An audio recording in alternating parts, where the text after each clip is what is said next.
श्रद्धा से नमन करें हम, तेरा अनुसरण करें हम, पल पल में स्मरण करें हम, महावीर स्वामी, महावीर स्वामी। ओंकार बिंदु संयुक्तम नित्यं ध्यायन्ति योगिनः, कामदं मोक्षदं चैव ओंकाराय नमो नमः। ओंकाराय नमो नमः। परम आराध्य के पावन चरणों में वंदन। अद्य विराजित सिद्धे मुनिश्री शासन श्री मुनिश्री सुरेश कुमार जी स्वामी हरनावा, सिद्धे मुनिश्री संबोध कुमार जी स्वामी मेधान, धर्म प्रेमी भाइयों और बहनों, यदा यदा हि धर्मस्य ग्लानिर्भवति भारत, अभ्युत्थानं धर्मस्य तदात्मानं सृजाम्यहम्, परित्राणां साधूनां विनाशाय दुष्कृतां, धर्म संस्थापनार्थाय संभवामि युगे युगे। अर्थात जब जब धर्म की हानि होती है, महापुरुष कोई आता है। आज का दिन वासुदेव श्री कृष्ण की याद दिलाता है। पूरी दुनिया आज के दिन वासुदेव श्री कृष्ण का जन्मदिन मनाती है, कि मना रही होगी या मनाएगी। जन्म होना कोई महत्वपूर्ण बात नहीं है। किसी महापुरुष का जन्म कहाँ हुआ, ये 2 नंबर की बात है। जन्म कैसे हुआ, यह 1 नंबर की बात है। महापुरुष का मरण कैसे हुआ, यह भी 2 नंबर की बात है। महापुरुष का मरण कैसे हुआ, यह 1 नंबर की बात है। कहा जाता है बचपन कृष्ण की तरह नटखट होना चाहिए, जवानी राम की तरह मर्यादित होना चाहिए, बुढ़ापा महावीर की तरह विराजमान होना चाहिए। जीवन में 3 तत्व है, माँ, महात्मा और परमात्मा। और माँ जो होती है बचपन को संभाल लेती है, महात्मा होते हैं वो जवानी को संभाल लेते हैं, और जो परमात्मा होता है वो बुढ़ापे को संभाल लेता है। जीवन में 3 ही तत्व है, माँ, महात्मा और परमात्मा। और गीता के माध्यम से वासुदेव श्री कृष्ण को संदेश दिया है। अभी तो बात बताई, यदा यदा ही धर्मस्य, श्री कृष्ण स्वयं लिखते हैं कि जब जब धर्म की हानि होती है, महापुरुष आते हैं और धर्म की स्थापना करते हैं। जो जिसने कोई विनाश किया है, ऐसे उनका वो दूर बचने की कोशिश करते हैं, उनसे मुक्त होने की संदेश देते हैं। यदि हम गीता को सार को जाने, गीता का सार कई जगह लिखा रहता है, गीता का सार, लेकिन लगता है वो जीवन में कम उतरा है। एक बार आचार्य महाप्रभु के पास में गीता पाठ थी, काफी लोग अहमदाबाद में आए और कहा क्या आप गीता पे प्रवचन दे सकते हो? बोले दे सकता हूँ, लेकिन गुरुदेव ने कहा केवल प्रवचन नहीं, किताब का नाम क्या है? गीता प्रयोग भी है, संदेश और प्रवचन। यह आचार्य महाप्रभु जी की पुस्तक। आचार्य महाप्रभु जी की विशेषता रही, कोई भी धर्म के बारे में बोल सकते, क्योंकि उनके जीवन से उतरता है। और उन्होंने कहा कि इसके शिविर होना चाहिए। बोले गीता पे शिविर कैसे हो सकता है? कि गीता का संदेश क्या है? अनासक्ति का संदेश। तो उसके परीक्षा ध्यान में प्रयोग है कैसे पदार्थ के प्रति आसक्ति कम हो। और गीता के बहुत सारे सूत्र, यानी गीता ऐसा कहना चाहिए गुरुदेव के शब्दों में कि गीता के अंदर में बौद्ध दर्शन की बात भी है, गीता के अंदर में जैन दर्शन की बात भी है, गीता के अंदर में वैदिक धर्म की बात भी है। और कई बात तो इतनी गहरी मिलती जुलती लगती है। गीता का संदेश है कर्मण्येवाधिकारस्ते मा फलेषु कदाचन मा कर्मफल हेतु भूयात् या संगोस्ति कर्मणि। श्री कृष्ण ने अर्जुन को समझाते हुए कहा, अर्जुन बड़ा परेशान हो रहा था कि मैं युद्ध लड़ूं कि न लड़ूं। युद्ध लड़ूंगा इतने सारे लोग मर जाएंगे, और युद्ध न लड़ूंगा तो क्षत्रिय धर्म का नाश हो जाएगा। तो उन्होंने कहा तुम अनासक्त भाव से काम करो, कर्म करने में हमारा अधिकार है, लेकिन फल की इच्छा करने का अधिकार नहीं है। जैसे कर्म करेंगे वैसे फल मिलेंगे। यह गीता का ज्ञान। और गीता दर्शन में 3 बात आई, ज्ञान योग, भक्ति योग और कर्म योग। और तीनों का संबंध हमारे आचार्य श्री महाप्रभु जी ने इसमें एक लिखा है, गीता और आचरण, एक अंदर चैप्टर दे रखा। आचरण के साथ गीता का बड़ा संबंध है, उत्तराधर्म सूत्र के साथ बड़ा संबंध है। और हमारे आचार्य श्री महासमन जी ने पूरी एक किताब लिखी, विजयी बनो, वो गीता के ऊपर प्रवचन दिए, जैन दर्शन और गीता, सुखी बनो, संपन्न बनो, ऐसी पुस्तक भी हमारा मस्तक से भी अधिक तरह काम करती कई बार। तो गीता के अंदर में ये बात बताई, जैन दर्शन पहले से ही कहता है ज्ञान, दर्शन और चार्य, ये मुक्ति के 3 मार्ग। भक्ति कहे, दर्शन कहे, एक ही बात, ये सम्यक होना चाहिए। तो गीता का ऐसा सूत्र सुंदर है। और गीता में कहा गया है कि भक्ति को क्रोध नहीं करना चाहिए। बहुत समय से साधु संत कहते हैं, और अच्छा बताया कि क्रोध करने से क्या होता है। क्रोधाद भवति सम्मोहा, सम्मोहा भवति बुद्धिनाश, बुद्धिनाश स्मृति भ्रंशात्, स्मृति भ्रंशात् प्रणश्यति। लगभग यानी क्रोध करने से मोह पैदा होता है, या मोह से क्रोध होता है, और उससे क्रोध करने से व्यक्ति की स्मृति नष्ट हो जाती है।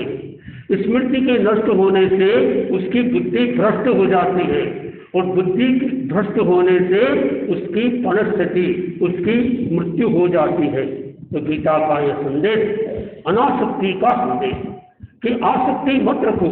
पदार्थ को छोड़ना इतना कठिन नहीं है जितना कि आसक्ति को छोड़ना।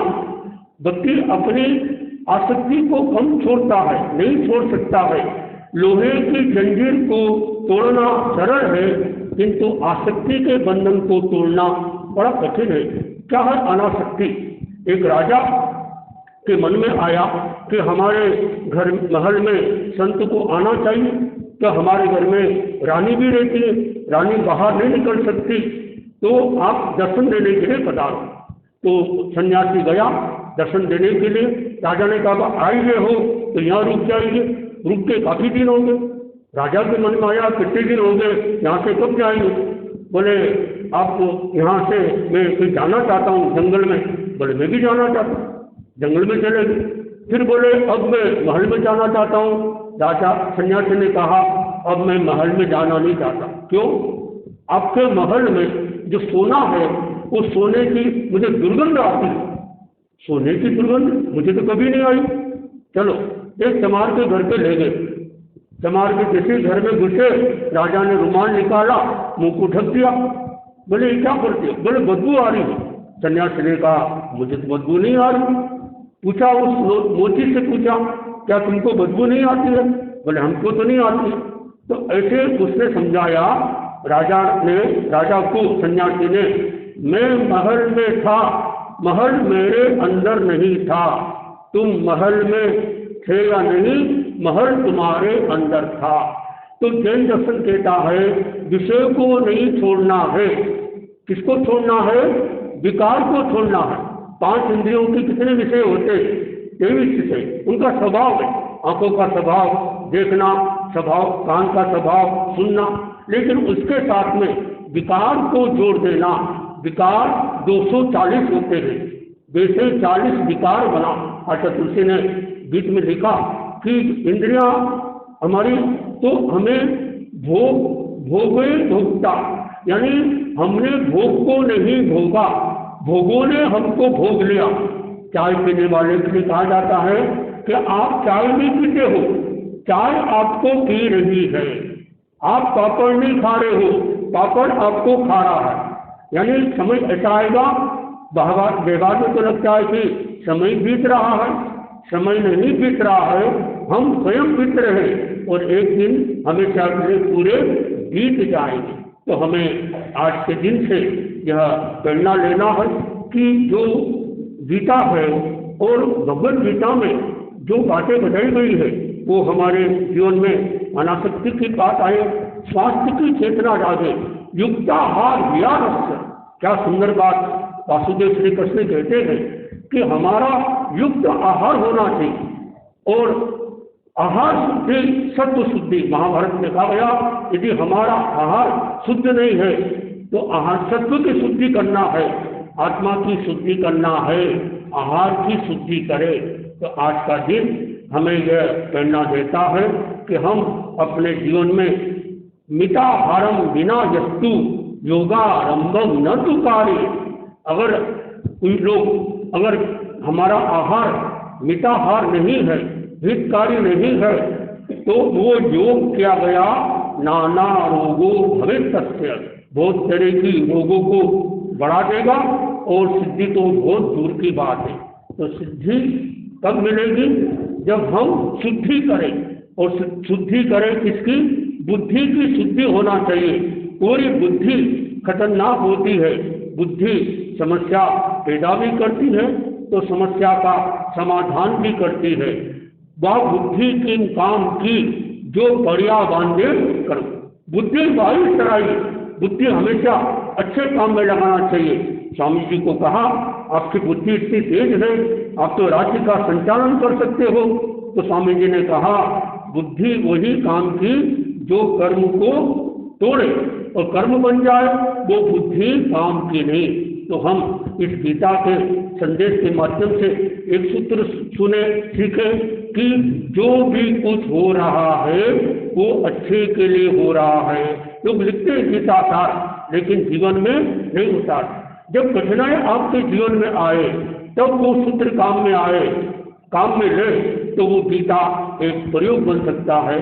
तो आइए हम अब सुनेंगे कि कैसे जो भगवत गीता है उसमें जो बात बताई, क्या श्री कृष्ण का पूरा जीवन ये तो निष्पत्ति है, श्री कृष्ण की साधना की निष्पत्ति है। एक व्यक्ति को समझाने के लिए पूरी गीता का रचना की कर अर्जुन को समझाने के लिए, क्योंकि अर्जुन ये समझ नहीं पा रहा था क्या करो, तो उनको समझाने के लिए अनासक्ति का जो संदेश दिया। तो आप पदार्थ को छोड़ो, अच्छी बात है, पदार्थ को चाहे मत छोड़ो, उसकी जो आसक्ति है, आसक्ति, ये आसक्ति है जानी शक्ति।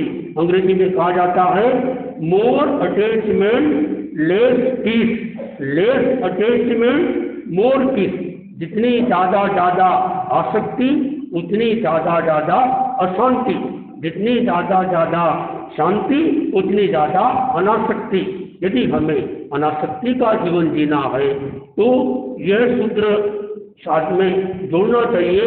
वो भी पराया हो गया जो मेरा खास था, अब पता चला ये मेरा बकवास था। व्यर्थ क्यों चिल्लाते, सब रिश्ते छूटे नाते। जुलूस में किराए के लोग होते हैं, कोई जुलूस निकल रहा है, कहते किसी को लंबा बड़ा जुलूस निकालना है और जनता नहीं आ रही है। अब मुंबई की किसी भी फुटपाथ के ऊपर में एक आदमी को डंडा लेकर रवाना कर दो, जनता सोचेगी कि सारी भीड़ आपके साथ है। आप जा रहे हो और कहीं से हवा का झोंके से अगर फूल गिर रहे हैं तो ये मत समझना कि आपका स्वागत हो रहा। तो ये आसक्ति नहीं रखना, तो और भी बहुत सारी बातें हैं। तो आज श्री कृष्ण को निमित्त बनाकर हमें यह एक संदेश प्राप्त करना है कि उन्होंने वासुदेव श्री कृष्ण जो जैन दर्शन के अनुसार 3 खंड के राजा और हमारे अनुसार वो पाताल लोक के भी मालिक बने हुए, ये कितनी बड़ी बात। तो यह आपसे कोई पूछ ले कि श्री कृष्ण क्या और आने वाले समय में हमारे जैनों के तीर्थंकर बनेंगे, उनकी माता जी भी, जैसे हमारे मुनि श्री संबोध कुमार जी माता जी ने भी 7वीं दीक्षा ली। 13 पंथ में 7 आचार्य ऐसे हुए जिनके माता जी ने भी दीक्षा ली, तो मुनि श्री ने भी दीक्षा ली। तो श्री कृष्ण भी तीर्थंकर बनेंगे और उनकी माता जी अगर वो 11वां देवकी तीर्थंकर बनेगी तो अमम नाम के वो 12वें तीर्थंकर बनेंगे वासुदेव श्री कृष्ण जो 3 खंड के राजा। तो जैन दर्शन में कई लोग बोलते हैं, जो जैन लोग होते हैं वो राम को नहीं मानते, कृष्ण को नहीं मानते, हनुमान जी को नहीं मानते, और हम तो गंगा को भी मानते, सूरज को भी मानते, सबको मानते। मानना अलग चीज है, जानना अलग चीज है। आचार्य महाप्रभु जी ने कहा मैं आत्मा को मानता हूँ, जानता नहीं। एक खड़बड़ी हो गई कि ये क्या लिख गया, तो उन्होंने कहा मैं आत्मा को मानता हूँ, जानता का हूँ, जानने की कोशिश कर रहा हूँ। तो हम केवल माने नहीं, जानने की कोशिश करें। तो आज ये हम श्री कृष्ण को निमित्त बांधकर अपने आप को यह एक प्रेरणा प्राप्त करें कि हम भी अपने जीवन में अनासक्ति की चेतना को जगाएं और सम्यक ज्ञान, सम्यक दर्शन, सम्यक चारित्र की आराधना करते हुए मुक्ति की दिशा में आगे बढ़े। इन्हीं भावना के साथ में अब मेरा सादा निवेदन श्रद्धेय मुनि श्री संबोध कुमार जी स्वामी से अपना मंगल प्रवचन प्रदान करें।